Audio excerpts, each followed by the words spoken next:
Today we are bringing you the best FC25 attacking tactics from pro player who plays for Team Hullet, Levi David. He's an absolute unreal player. He finished rank 1 in the first FUT Champions weekend, and I was looking for a tactic which I could use to get back into a game to obviously put pressure on the opponent and hopefully get some goals, and Levi came up clutch with that. Make sure you check him out. I'll put his information down below. So the tactic that we're going to be running, and I will show you the code specifically, this is for when we are trying to get back into a game. We're 3-1 down, it's a 70th minute, we are looking to commit numbers. You cannot run this tactic as it is on its own from minute 1. If you do that, you'll struggle massively, so please take that into account. Don't disregard what we've just said there. So this is going to be the tactic that we are running. I'm just going to change the player role and then back, and then it will give us a code. There we are, bang, code is on screen. For anyone who can't zoom in or whatever, I'll put it in the comment section below. It is case sensitive, I believe, so make sure you follow on that. So it is going to be the 4-1-2-1-2 narrow. I made one change from what Levi runs, and I'll talk to you about what I changed and why I ran it, but this is going to be the setup. So it's a 4-1-2-1-2 narrow. That's how it sets up without the ball, and then with the ball, as you can see, it is pretty much everybody forward and everybody in that attack. So we are going to run counter in our build-up style. Levi wants this to obviously transition quickly in that counter to commit all the numbers forward. At the end of the day, if we're trying to get back into the game, we don't want to dilly-dally. We don't want to take our time. We want to get forward. We want to commit numbers. What this means for you, if you lose the ball, kind of like 25 yards out from your goal, 30 yards out, you're trying to pass it forward to the halfway line, oh, your team is going to be all over the place. You're going to be in trouble. So you really need to ensure that when we're playing out, we're trying to think 2 or 3 steps ahead.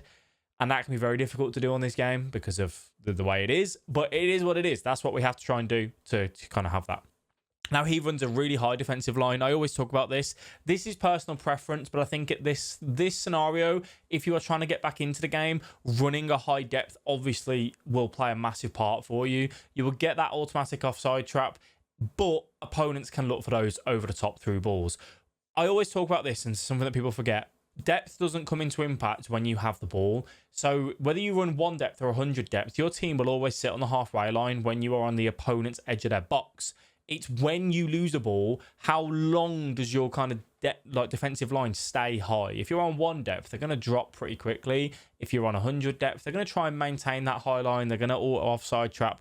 They're kind of going to do everything there for us. So 75 here. Do go with, your choice, but I definitely run a higher line, 60 and above, because at the end of the day, we're trying to compact it in. We don't want to give the opponent 10 yards between, themselves and the next player. You want to try and make it so everyone's really cramped. It's really difficult for them to play out of, and that's kind of what we're looking for there. So for our player roles, one thing that Levi has done here, and I think this is something that, I'm trying to decide how I want to approach it or not. He, doesn't seem to worry too much, because obviously players can only have player roles in their role, in the position that they like to play. So e.g. Elise can't play centre mid. That means he won't do any of those roles effectively. That's why he's got that little triangle. If I wanted to put Neymar in at, say, centre mid, he would be the same. He doesn't seem to worry about that as much, and I think when you're running these sort of setups, at the end of the day, you've got to sacrifice it. Maybe at this point, you might be bringing on a centre mid who's better, like Patri, Bruno Fernandes, who is proficient in that role and get more out of them. But at the end of the day, we've got to change the formation drastically from the 4-4-2 that I've been playing. So it is what it is. That's what we've got. Now, goalkeeper, he just runs goalkeeper and defend. I've been running sweeper keeper myself recently, but he's gone with that. I think it's kind of personal preference, what you want from your goalkeeper. Now, this is where the big issue comes in. Attacking wing back balanced on both. So they will sit left mid and right mid when we have the ball. They give us an out ball. They give us width, which is great. We need that in this formation. What it means, though, basically, the community has kind of figured out. I mentioned this at the very start of the tactics videos that we originally did, that if you lose the ball, the opponent has a very simple through ball through the middle because your centre-backs are so wide. And what the community has figured out is if you run full-back defend, you stop this. If you run anything else, so let's say attacking wing-back here, your right centre-back and left centre-back will basically move out to try and cover the wing-back position and the centre-back position rather than staying central. And what that means is that the opponent can basically just get the ball, their striker, who's probably on poacher or advanced forward, through ball, bang, give him behind. Your centre-backs have parted like the Red Sea, and you're like, what's going on? And they're in on goal. That meant I was having trouble with this setup because of that. Now, Levy was running deep line playmaker defend, which didn't seem to like stop it. So I thought, how can we stop that? Can I run centre half defend? So basically, when we have the ball, De Jong moves in as a centre back. So then, if the opponent wins it quickly and they try to transition for that through ball, De Jong is there. Over the next few seconds, De Jong will then move back into that CDM role. But I personally found that helped stopped it. So that was the only change that I made in the player roles. Now, for our centre mids, he's gone for playmaker and attack on both of them. At the end of the day, we're trying to get goals. We're trying to get forward. We need to have the ability to do that. So let's commit those numbers. They will go forward. They will roam. They will give opportunities for you to pass into, to look for a Trivela, a finesse shot, a power shot, playing over the top through ball, whatever it is. Striker, shadow striker, centre attacking mid, shadow striker.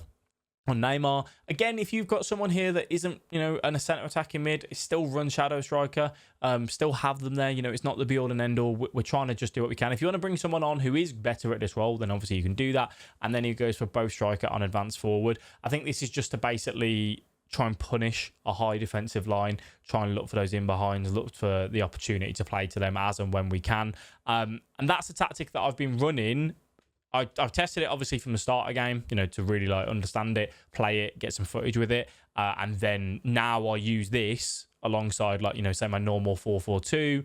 I use my 4-2-4 as my full-on kind of yeet, get back into the game. This one I changed to if, it's like 2-1, 60th minute, 65th minute. And then if I'm like 3-1 down, I'd change into that 4-2-4 that I've spoke to you guys about before as well. Have been testing the 4-3-1-2 as well, which maybe I will touch on in another video.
Let me know how you find it though down below in the comment section. If you did miss any of our recent tactics or any other videos, you can click up here on this video and it will take you to something else. Thank you all for watching. We'll see you in the next one.